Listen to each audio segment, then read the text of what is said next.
Hello, I'm really glad you're here.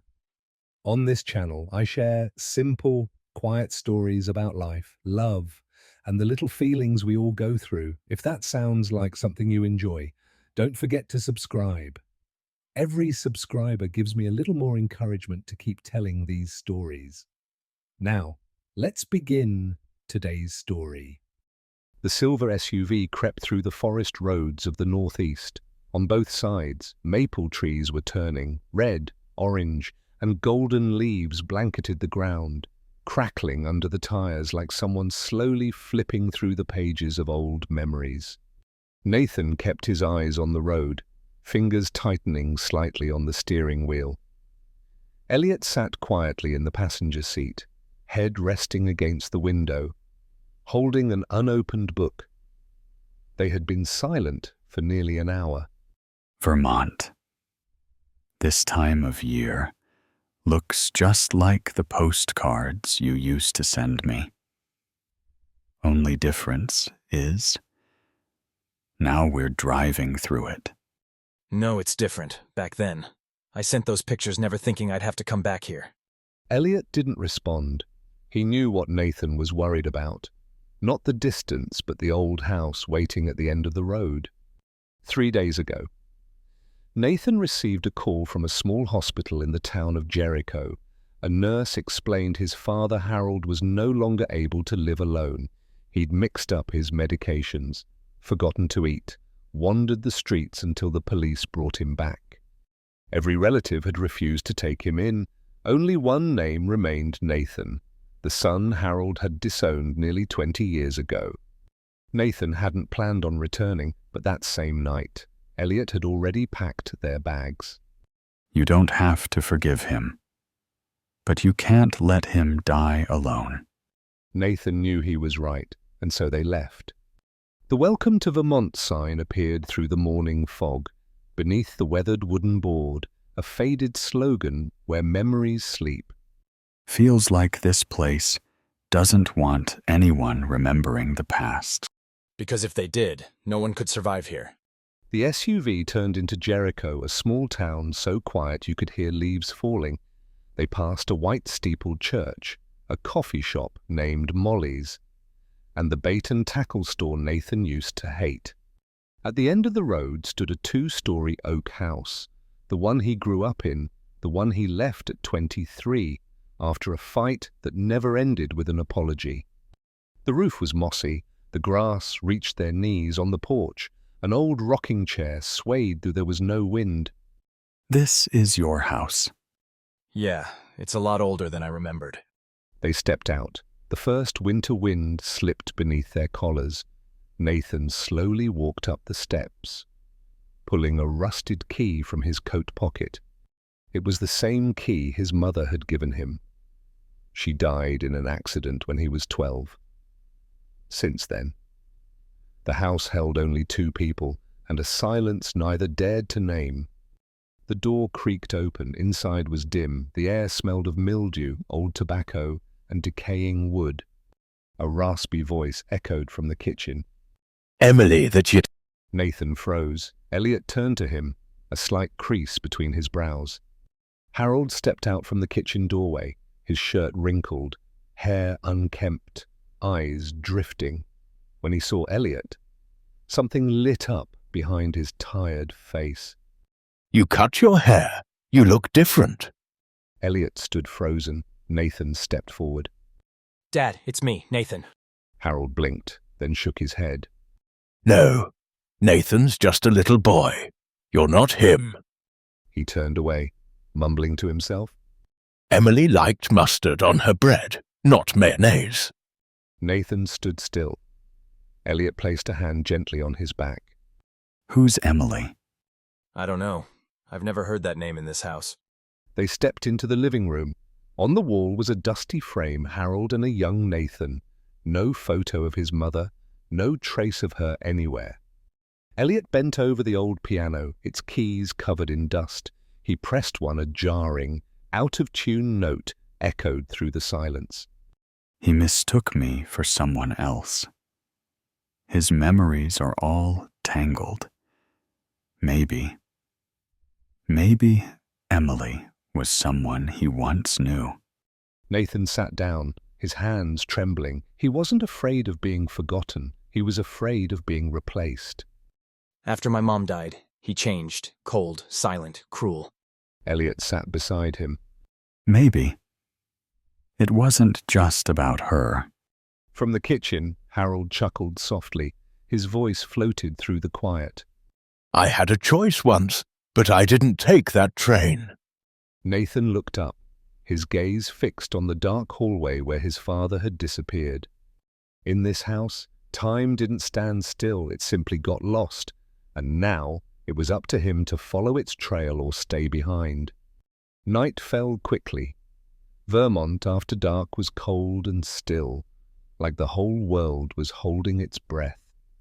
Outside, wind rushed through the birch trees, carrying the smell of decaying leaves and damp earth after a windless day. In the kitchen, Elliot was reheating tomato soup. The soft ticking of the gas stove was the only sound in the century-old house. Nathan sat in a chair, staring at the worn wooden floor. The living room looked exactly as he remembered it, cracked leather armchair, a shaky floor lamp that swayed with the wind, and the empty wall where his parents' wedding photo used to hang. That photo was gone. So was any trace of his mother. Do you want something to eat? I'm not hungry. You go ahead. Elliot placed 2 bowls of soup on the table. He knew Nathan was caught in a current of memories no one could pull him out of, only walk beside him through it. Soft footsteps echoed in the hallway.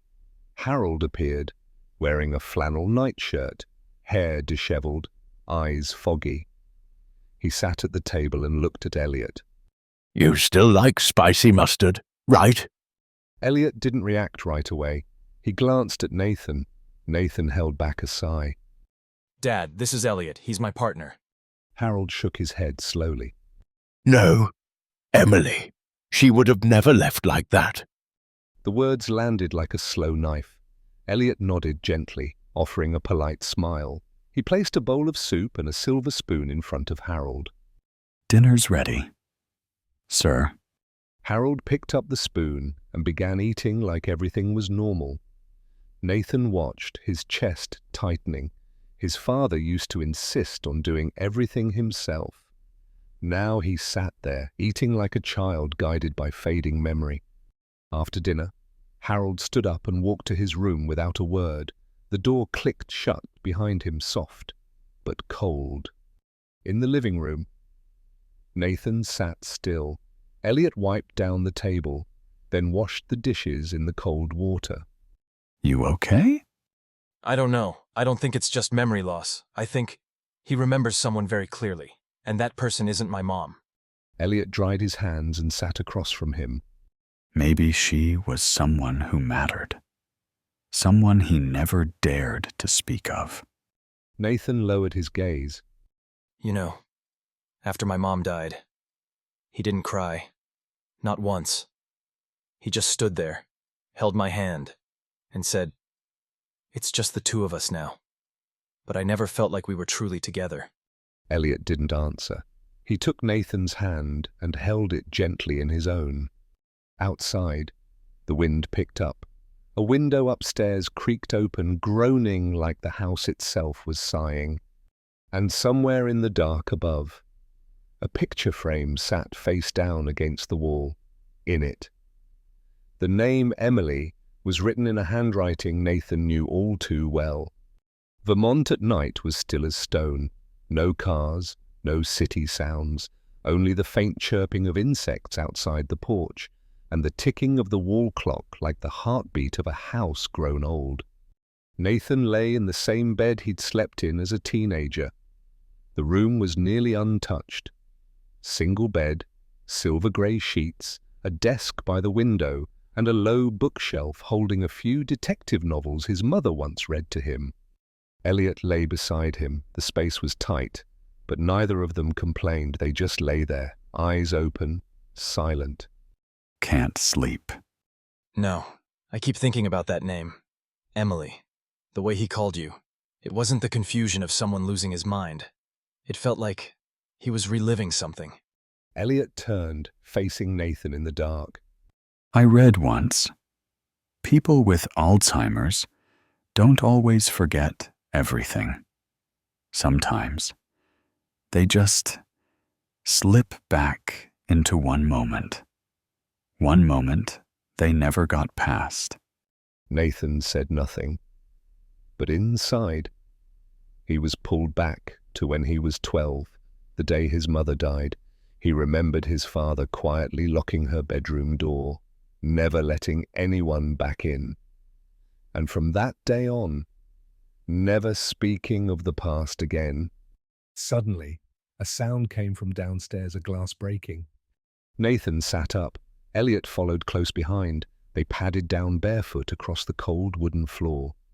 In the kitchen, the yellow light flickered. Harold stood there, barefoot, holding a pitcher with a broken handle. Emily, you left the pitcher in the wrong place. I couldn't find it. Nathan stepped closer, his voice soft. Dad, it's me, Nathan. I'll help you.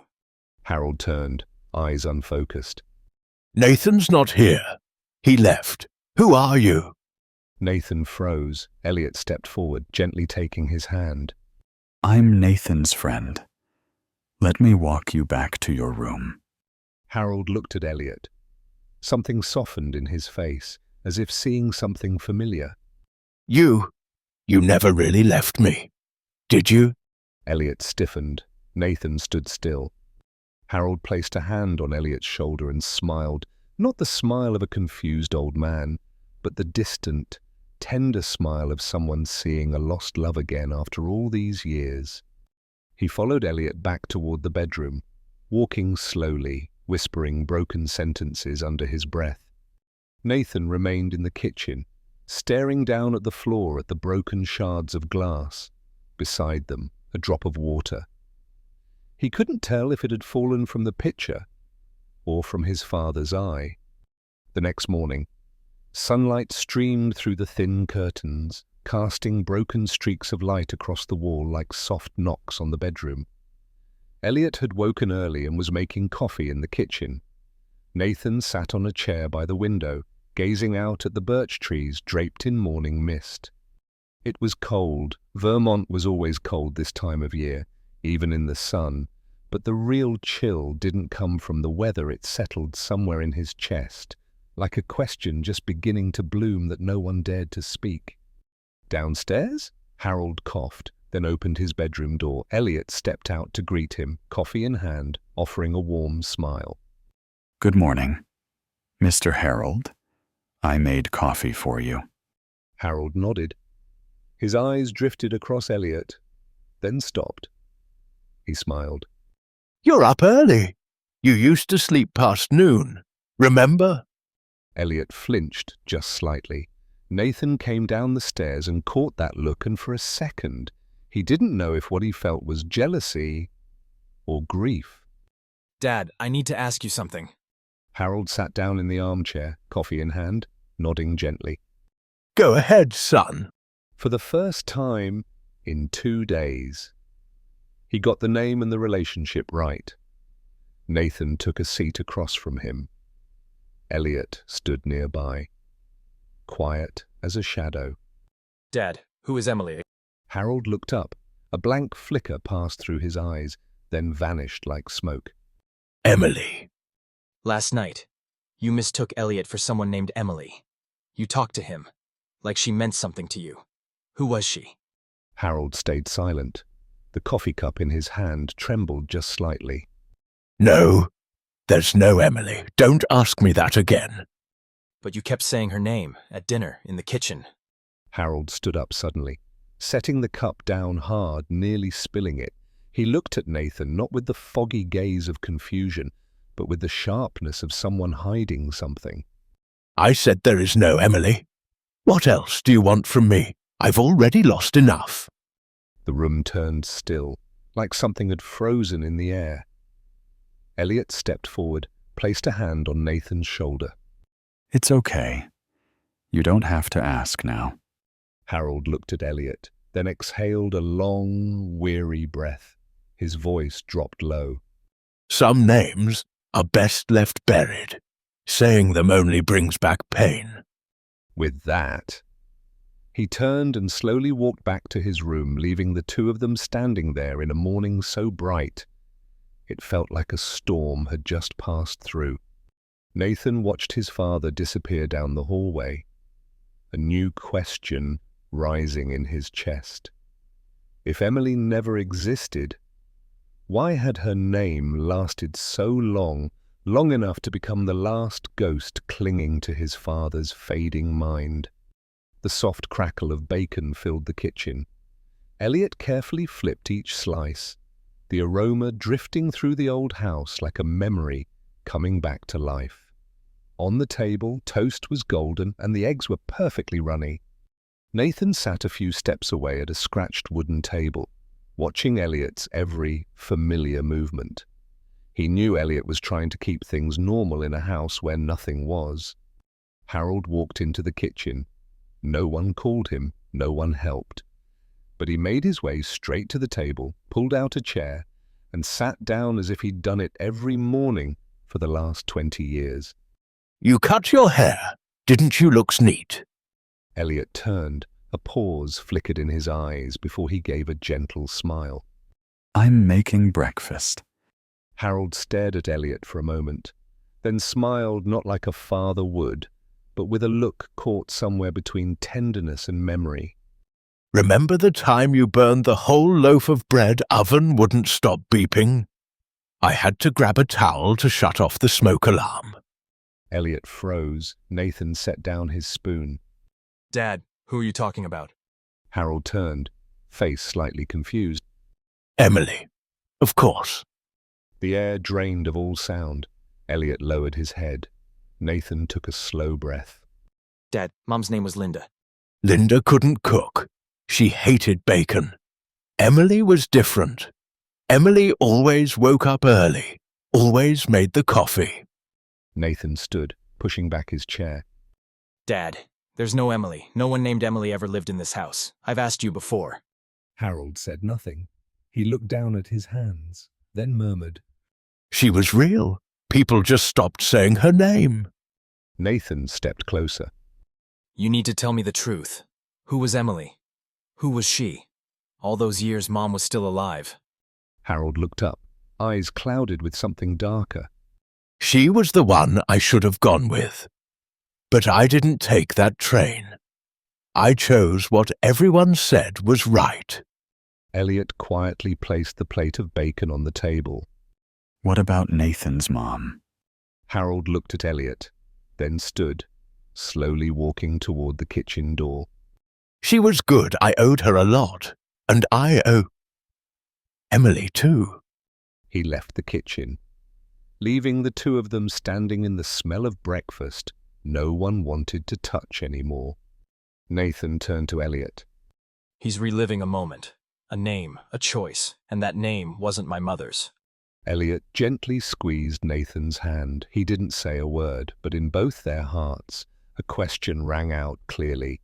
If Emily was real, then who was she in Harold's life and in theirs?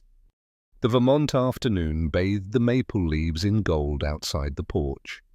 Nathan stood by the window of his old bedroom, phone pressed to his ear, heart anxious, waiting for news from a world he'd left behind long ago. After breakfast, he had tracked down the number of Martha, his childhood friend, former next-door neighbor, the one who'd witnessed nearly his entire upbringing in Jericho. Hello, Nathan? Yeah, it's me. Sorry for the surprise call. Do you have a few minutes? Oh my God. Of course, your voice. It sounds like fall is calling me home. You're back in Jericho? Yeah, my dad, he's really sick. I'm at the old house now. There was a pause on the line. I heard he was having memory issues, but he was always stubborn as hell. How's he doing now? Hard to say he's okay. I actually wanted to ask about something. A name. Emily. Do you remember anyone by that name ever being around our house? Friends of my parents? Neighbors? Anyone? Martha went silent for a while. Nathan could hear the sound of paper shifting. She was searching her memory. No one named Emily. Your mom was Linda. Her best friend was Ruth. The bakery lady was Madeline. Emily was never mentioned. Ever. And when we were kids, did you ever hear my dad say that name? Not once. But Nathan, your dad was never someone who opened up. I remember waving to him on the street once he just nodded and kept walking, straight as an oak tree. Nathan let out a faint smile, but his chest felt anything but light. Yeah, that sounds like him. What do you think the name means? I don't know, but he called my boyfriend Emily, so naturally, like he had lived with someone by that name, for a long, long time. Martha didn't answer right away. Then her voice softened. Do you think she was someone he never dared to speak about? Nathan looked out into the backyard, where the overgrown grass swayed gently in the wind. I'm starting to think that. Nathan, if he once loved someone who wasn't right for that time, I wouldn't be surprised. Even back then, I always felt like he was missing something, like a part of his soul no one ever really saw. Nathan thanked her and hung up. He set the phone down on the desk, hand still trembling slightly. Elliot walked into the room, holding a mug of hot tea. Any news? No one knows that name. It's like it never existed. Elliot sat on the bed, his eyes steady on Nathan. Or maybe it only existed for one person. And because he couldn't say it out loud in the real world, he kept it alive in memory, in the softest corner of his mind. Nathan nodded slowly. He knew then Emily might have been real, just a truth that never had the chance to be spoken. When Elliot opened the basement door, a thick, musty smell rose up dense like the dust of time. The wooden stairs creaked beneath him, as if protesting anyone daring to touch a past that had been sealed shut for decades. He moved slowly with a flashlight, stopping in front of a dust-covered tarp draped over a low wooden box. He pulled gently on the lid. In faded ink handwriting, "Do not open, Harold, 1987. He paused, then opened it anyway carefully, like unfolding a secret that was never meant for him. Inside were old letters, worn notebooks, and a stack of black and white photos wrapped in wax paper. Elliot pulled out the top photo and froze. In it, Harold Young, dark-haired, in uniform, stood beside another man, also in uniform. They weren't looking at the camera, they were looking at each other. Not like comrades, not like friends, but the way lovers look when they think no one else is watching. Elliot picked up another. The two of them sat by a lakeside bench, jackets off. The other man leaned his head gently against Harold's shoulder. The smile was soft, unguarded, at peace. The third photo made Elliot catch his breath. On the back, written in neat cursive, "Emily, our last spring." He stood still, heart clenched. He gathered the photos and hurried upstairs. When Nathan returned, late afternoon light filled the room. He dropped the grocery bag and saw Elliot at the dining table, the photos laid out like evidence. What did you find? Elliot said nothing. He handed him a photo. Nathan looked at it for a long time, fingers tightening around the edges. He was a cop. Probably a partner. Look at their eyes. Nathan turned it over. "Emily, our last spring." He read it aloud. His throat went dry. The photo fell from his hand onto the table. For a moment, the world slowed. Everything he thought he knew, that he was the one who broke the mold, that he was the shame his father couldn't name, it all fell apart. He wasn't the first man in the family to love another man. It had been Harold, before Nathan was even born. Nathan sat down, head bowed. His chest felt like it was filled with winter. He didn't just understand. He once lived like me. He once loved like me. Elliot sat beside him, silent. He placed his hand gently over Nathan's, anchoring him from falling deeper into doubt. And my mother, did she know? A memory surfaced the day she died. Harold hadn't cried, hadn't raged, hadn't trembled. He just stood there, staring at the casket with hollow eyes. Now Nathan understood. Maybe he'd already cried long ago for someone else. Emily, not a woman, but the man he once loved. If he'd dared to live the truth, maybe Mom wouldn't have died alone, and his son wouldn't have grown up in silence. Elliot squeezed his hand. He didn't. But you did. That's why I love you. Do you think he saw you and thought of him? Not just thought of him. Maybe. To him. I was him. One more time. They sat in silence. The photos lay still, but each one was a crack in the wall Harold had built around his heart. And now that wall had begun to break. Night had fallen. The old house was strangely quiet.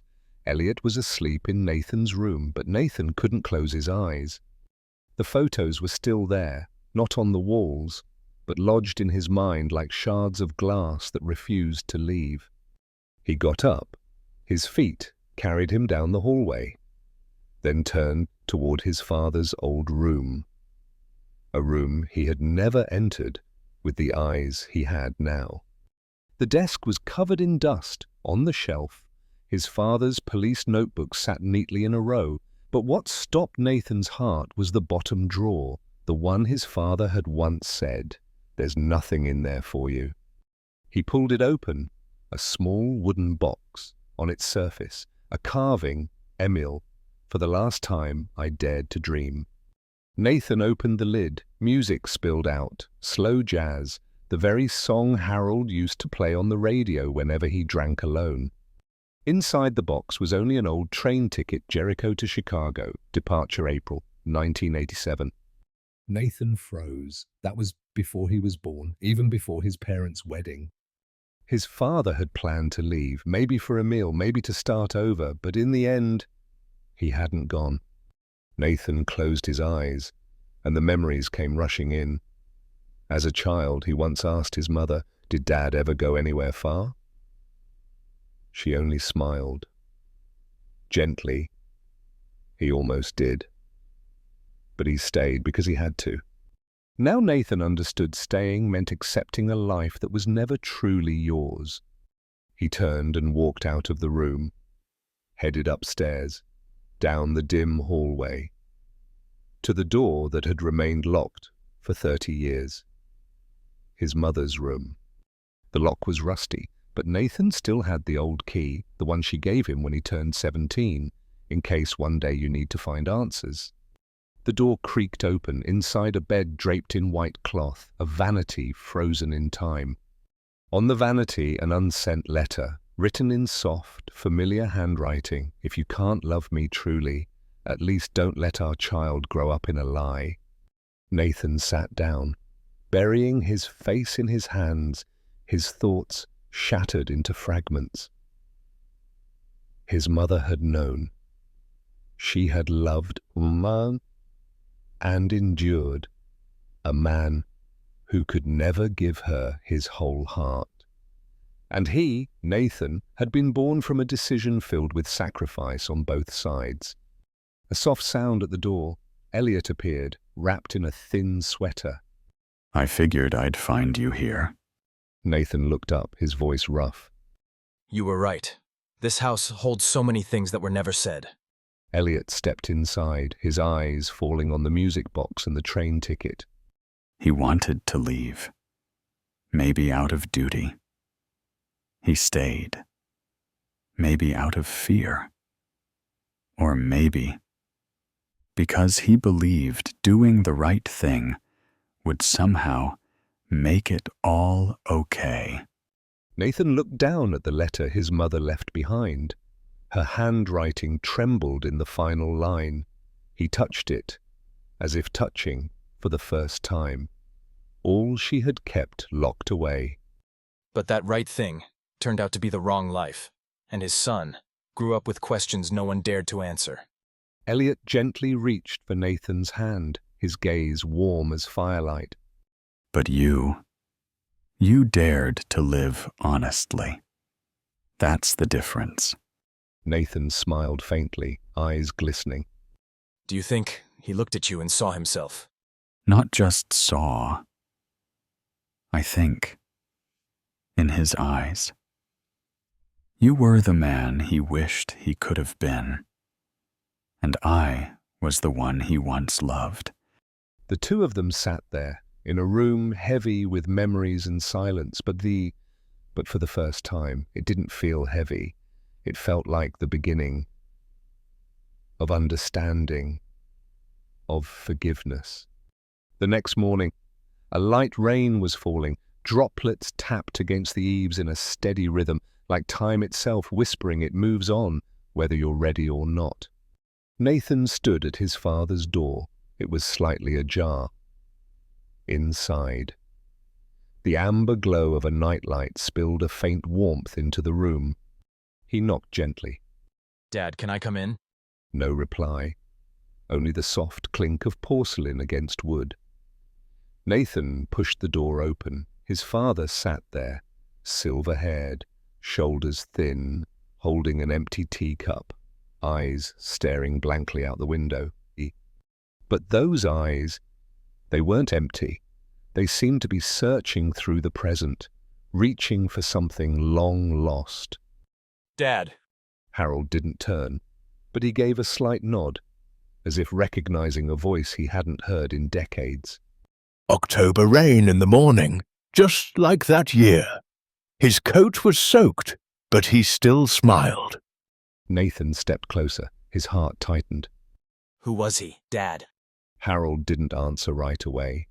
After a long pause, he blinked slowly, then met his son's gaze. Someone who made me realize not everyone gets to be who they are, no matter how much they want to. Nathan sat down across from him. There was no anger left, only a quiet reign between two men once separated by silence. I know, about a meal, about the name Emily, about the train ticket. Harold closed his eyes, exhaled long, like letting go of a suitcase he'd carried for over 30 years. I was going to leave, but then your mother came along, and I didn't have it in me to live two lives. Then why didn't you tell me? Why bury it? Why fight me? Harold looked at him, eyes dim, but still deep. Because I was scared. I was you. Once. I dared to love.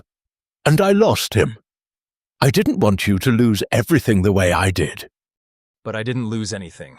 What I lost was because you didn't stand beside me. Harold lowered his head. His hand trembled as he placed it on the table. After a long silence, he whispered, I never hated you. Not once. It's just, when I saw you living your truth, I saw everything I couldn't be. A long silence settled, then suddenly, Harold looked up, but his eyes were no longer on Nathan. They drifted far, far away. Emily, do you remember when we got lost in the snow forest? You kept saying, any road can be home if I have you. Nathan froze. His father wasn't speaking to him anymore. I'm sorry for not getting on that train. You waited, didn't you? I saw you waiting in Elliot's eyes. His voice cracked. Then, unexpectedly, Harold let out a small laugh, tears rolling down his cheeks. He even has that same mole under his left eye, just like you. But he's brave enough to hold Nathan's hand in public. Did you see that? Nathan took his father's hand for the first time in years. He let the tears fall, not from pain, but from love. I'm here. You can talk or not, but I'm not leaving. Harold looked at him, this time. Not through him, not at someone else. At Nathan, his son, the one he had never known how to love the right way. Thank you for not walking away, the way I once walked away from myself. The afternoon drifted by in silence. Outside, the rain fell steadily, like the breathing of the old house itself. Nathan had gone out to get medicine for his father, leaving Elliot alone with Harold, alone. In the living room, Elliot sat in an armchair, holding a worn-out novel he'd found on the shelf.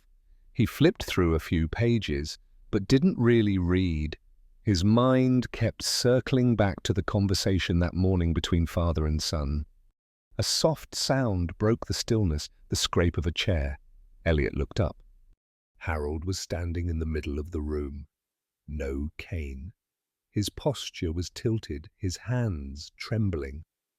But his eyes were sharp, not the gaze of a confused old man, but of someone who had lived, who had hurt, who remembered. How long have you been standing there? Elliot blinked, his heart jumped. I just came in, sir. Harold squinted. He didn't seem to hear the word sir. He wasn't talking to a stranger, but to someone whose presence he could feel even in silence. You were always quiet like that, like the day you walked into the bookstore, stood under that faded sign and said nothing. Bright eyes, soaked raincoat, still smiling. Elliot froze. He didn't know whether to step forward or back, but part of him wanted to hear it all the way through. You once said, if no one remembers who I am, then let me live in your memory. And I believed that. Elliot's throat tightened. Those words, they weren't imagined. They carried the weight of something never forgotten. The hardest part isn't losing someone. It's having to live as if they never existed. I did that every day, with that name, with those eyes. Elliot stepped forward, voice barely above a breath. Are you thinking of Emil? Harold looked up. For a second, he seemed present. Then his gaze drifted again. Emil or Elliot? Does it matter who you are? All that matters is that you're still here, still holding his hand. That's enough. Do you know how he talks to you, with my eyes the same look you once trusted with all your heart? Elliot felt his chest tighten. He was no longer just himself. In that moment, he became a doorway through time, one that Harold could step through, to live again, just once more. Harold sighed and lowered himself into the chair. His eyes glistened. I didn't get on that train. I know you waited, but I was scared. Scared of the world. Scared of losing everything. Scared of myself. I'm sorry for choosing silence instead of your hand. Elliot knelt beside him, gently placing a hand on the frail one resting on the armrest. If I were Emil, I've already forgiven you. Harold smiled softly, a smile that seemed to dissolve into the rain outside. Evening light slipped through the window, bathing the kitchen in a soft shade of amber. In the silence, the ticking clock was the only sound like the steady heartbeat of a house trying to keep its balance. Nathan placed the bag of medicine on the table, took off his damp coat, and quietly made his way toward the living room where his father usually sat in the late afternoons. He didn't call out. After this morning, something inside him had shifted. There was no longer a need to set things straight, only a quiet desire to be near, like he was guarding one last flame from going out. From the doorway, Nathan stopped. He didn't step in. His father sat alone in the fading light, the lamp still off. The clarity he had earlier was gone. His shoulders slumped slightly, one hand gripping the armrest. His gaze fixed on the window where the sky was slowly changing colors. You've been gone so long I've forgotten your voice. But the way you laughed, that I remember. Nathan held his breath. He knew instantly his father wasn't speaking to Elliot, not to anyone in the room. The past had returned, bringing with it a memory not yet fossilized. You know, I once thought if you lived long enough, you'd forget. But that's not true. You just learn how to live with the things you've forgotten how to name. He let out a soft laugh, hoarse, like wind slipping through old shutters. That day at the train station, dark coat, wet hair, a book in your hands. I was going to run to you, but my legs, they wouldn't move. Nathan leaned against the doorframe. His heart felt as heavy as a rain-soaked coat that hadn't yet dried. He no longer saw his father as the man who forbade him, but as a young man, trapped in an aging body, someone who had once let love slip through his fingers out of fear of who he was. If I had another chance, I'd get on that train. No luggage, just your hand in mine. Nathan turned away, eyes burning. He didn't want Elliot to see, didn't want his father to see, didn't even want to see himself fragile like this. But the truth was, he loved him. Not because he was his father, but because he had lived like a shadow, too afraid to touch the ground. A few moments later, Elliot emerged from the hallway and met Nathan's eyes. He didn't ask anything, just walked softly toward Harold and said, Would you like some water? Harold looked up. His eyes held a bit of haze, but then he smiled. You always asked me that, just like you used to. But this time, there's someone standing behind you. Elliot turned, saw Nathan still at the doorway, silent and still. The last light of the day poured across his shoulders, casting a line between darkness and light. That night, Nathan couldn't sleep. The wall clock ticked in dry, steady beats, reminding him that time, no matter how slowly it moves, never waits for anyone. He stepped into his mother's old study. Since her passing, no one had touched the room. A thin layer of dust covered the books, and the faint scent of old paper mixed with traces of rosewater still lingered in the air. On the shelf sat a small wooden box. Nathan opened it. Inside was a brown leather journal, the handwriting round, soft, each line written with care. He recognized it instantly, his mother's diary. Not a secret one, but a place where she wrote to herself, when there was no one left she could speak to honestly. He flipped to a page near the end, dated May 2001. Harold is sleeping. He always turns his back to me, as if he's afraid my eyes will ask, "Are you okay?" And truthfully, I've never asked, because I know if I did, I wouldn't be able to bear the answer. Nathan paused, took a deep breath, kept reading. Today he spoke in his sleep. He said a name. Not mine, not our son's. It was Emil. I didn't ask, I didn't need to. I've known for a long time. But knowing doesn't mean it stops hurting. I simply chose to love a man who could never love me back, and raise a child who wouldn't have to carry that sorrow. Nathan's hands trembled slightly. A drop landed on the edge of the page. He couldn't tell if it was a tear or leftover rain from earlier.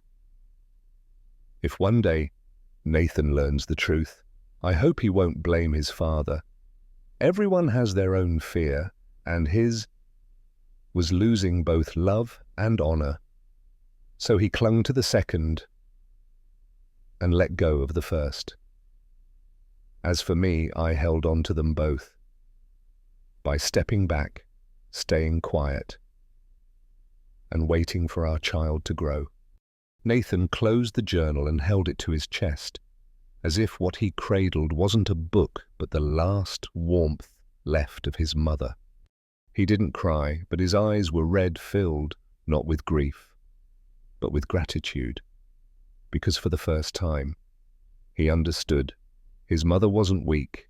She wasn't deceived. She had known everything and chose the hardest path of all to stay, so her son would always have a light to walk toward. Nathan stood up and turned off the light. The night remained still. But inside him, something had begun to stir. Not anger, not pain, not blame, but a calling. He had to find Emil. not just for Harold, but for Linda, the woman who spent her whole life beside a name that never truly belonged to her. The next morning, sunlight slipped through the curtains and landed on the wooden kitchen table. Elliot sat at the counter, holding an old photo, a young Harold standing beside a man in a pale grey shirt. Nathan walked in, his hair still messy, dark circles under his eyes. He sat down across from him. Still staring at that photo. I can't stop. This man, he's smiling, like he knows exactly who's behind the camera. Look his eyes. That's what it looks like when someone's really in love. Nathan leaned in. His eyes landed on something he'd never noticed before on the collar of Emil's shirt. Tiny stitched letters, Grove Books. Grove Books. That sound familiar to you? Elliot jumped up, opened his laptop, and started searching. Could be a bookstore or a publisher. Seconds later, he stopped, eyes lighting up. Got it. An old bookstore in Burlington, opened in 1979, closed in 2002. That's about 3 hours from here. Burlington. That's where Mom went to college, and it's the same city Dad listed in his old notebook. Do you still have it? Elliot pulled out a worn envelope. Harold's handwriting was still clear. To E.L. Grove Books, Burlington. E.L. is Emil. L must be his last name. They looked at each other. No words were needed. But in their hearts, both knew the same thing: they had to go to Burlington. The old pickup truck turned onto Burlington's main road. The town glowed in crisp sunlight, with a gentle chill in the air.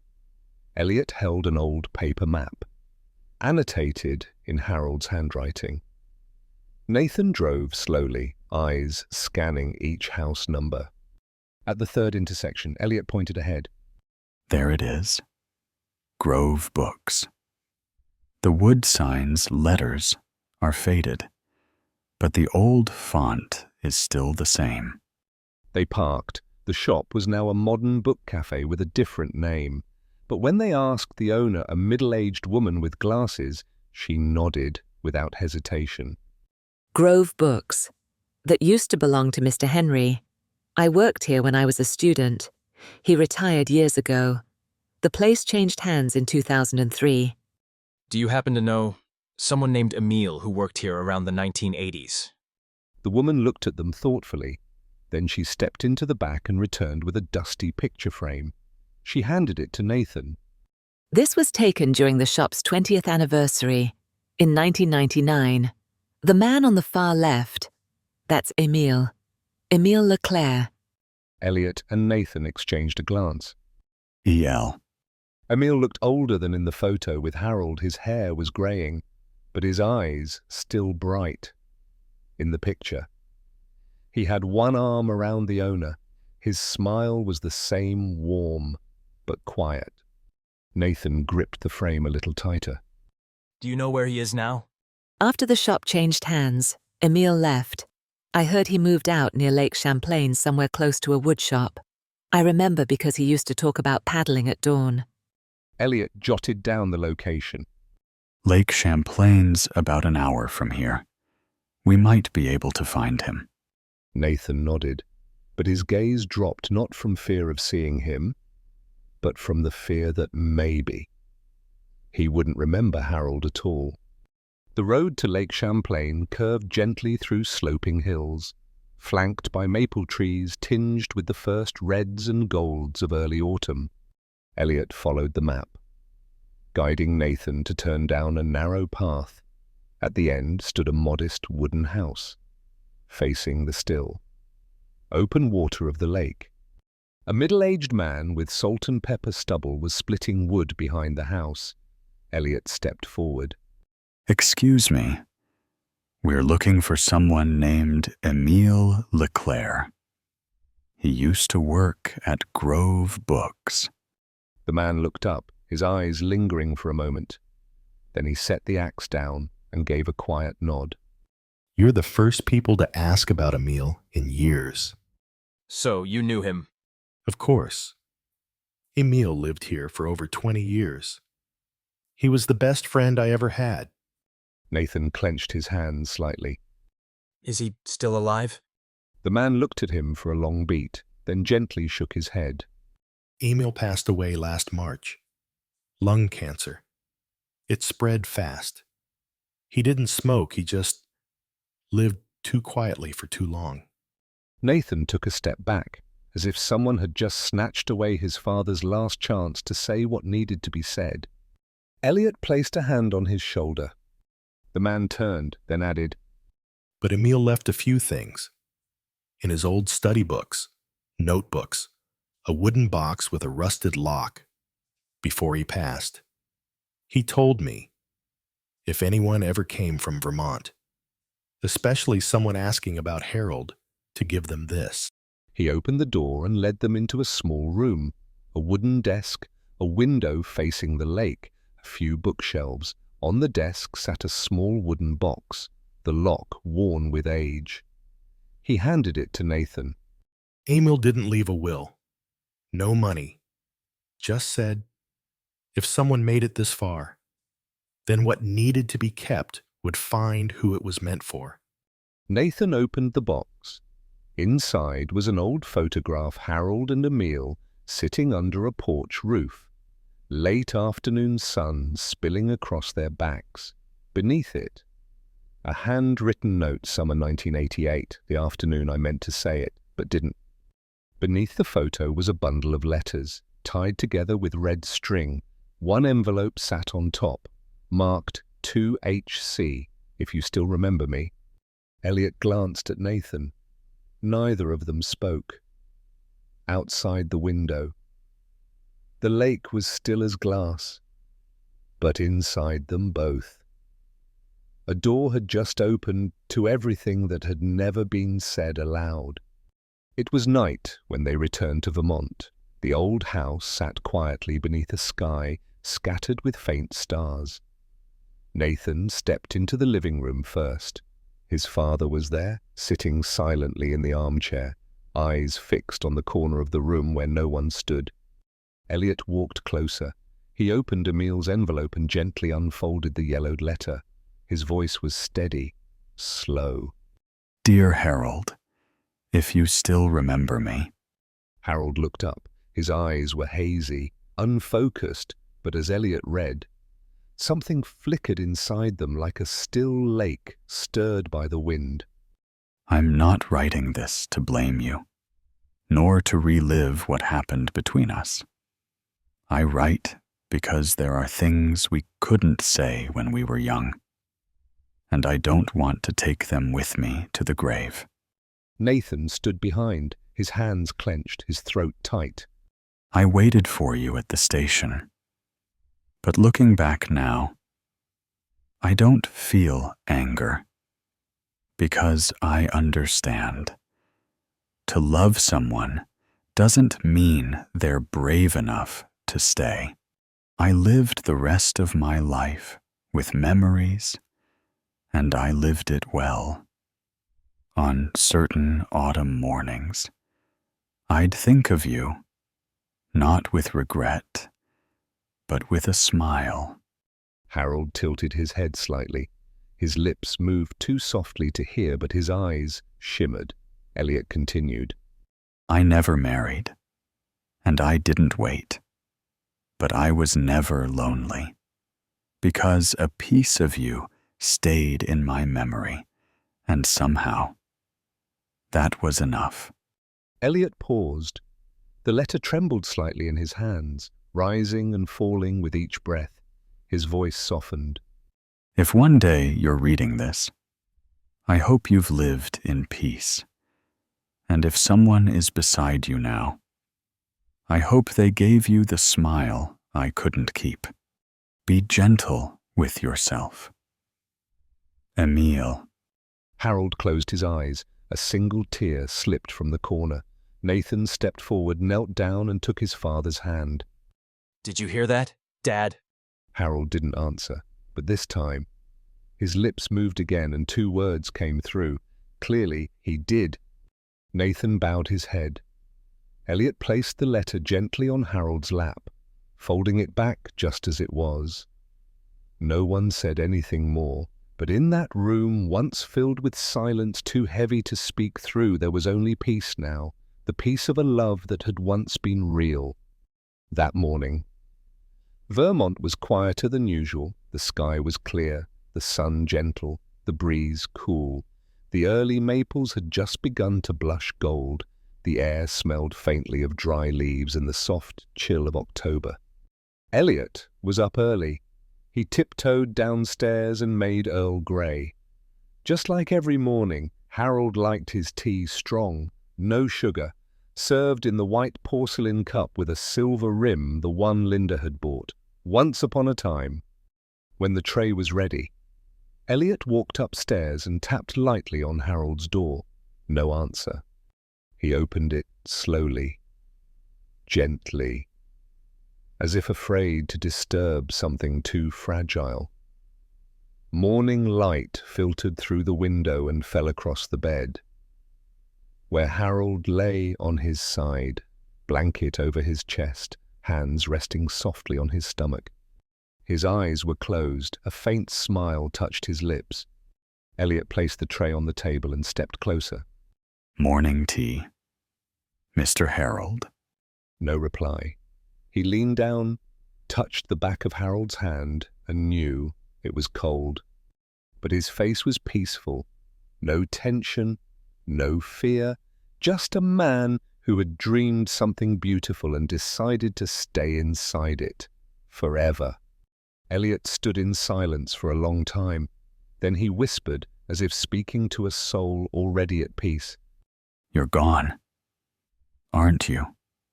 But this time, you didn't leave alone. Nathan entered not long after. He saw Elliot standing by the bed, still holding Harold's hand. He didn't need to ask. He already knew. Nathan stepped forward, knelt beside the bed, one hand on his father's chest, the other holding the hand that could no longer hold back. No tears, no cries. Just a whisper. I know now. Dad, everything you hid, everything you loved, I'll carry it for you now.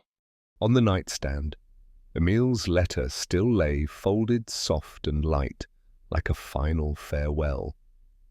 Elliot looked at it, then turned away. That day, the Vermont sky stayed blue from dawn till dusk, as if it knew someone who had finally been forgiven had found his way home. A month after the funeral, autumn had fully arrived in Vermont. Maple leaves blanketed the roads, and the wind no longer whispered of change. It walked, slow and steady, like an ending. Nathan and Elliot returned to Lake Champlain. The truck stopped at the narrow path leading to the wooden house where Emil had once lived. Emil's old friend stood on the porch, holding a mug of coffee as if he had known they would come back. I've kept the house just the way it was. No more, no less. I knew someone might need it someday. Nathan nodded, his eyes fixed on the lake. The water was glassy and blue, so still and wide it felt like it could carry everything unspoken inside you. They sat on the porch steps. Elliot flipped through the books Emil once loved, all poetry, Auden, Whitman, Rilke, men who had loved, waited, and stayed silent. Nathan opened the wooden box once more. Inside were a few handwritten notes, scrawled and raw. One read, "Someone once asked me if you love someone but never get to be with them. Does it still count as love? I didn't answer, but I kept that silence for over 30 years. Elliot looked up at Nathan. Do you think he ever hoped to see Harold again? I think he did, but he also knew not everyone gets to live their youth twice. A gust of wind rolled through. The lake rippled gently. The half-finished coffee cup tipped over. Nathan stood, pulled something from his backpack, a photograph Harold and Emil under the porch roof in 1988. He walked down to the dock where Emil once paddled at sunrise. Kneeling, he placed the photo on the water, weighing it gently with a small stone. Elliot stepped beside him. They loved. Not enough time, but enough to remember for a lifetime. And now we still have time. Elliot didn't speak. He just took Nathan's hand, out on the lake. The photo floated for a moment, then slowly sank, not disappearing, but dissolving into somewhere deep. Behind them, the wooden house stood quiet, but this time it was no longer alone. Thank you for listening to the story. If you have any thoughts, feel free to share them in the comments below. I'd love to hear from you. Once again, I'm really happy to have you here. Don't forget to subscribe so we can keep sharing more stories about life together. Take care and see you next time.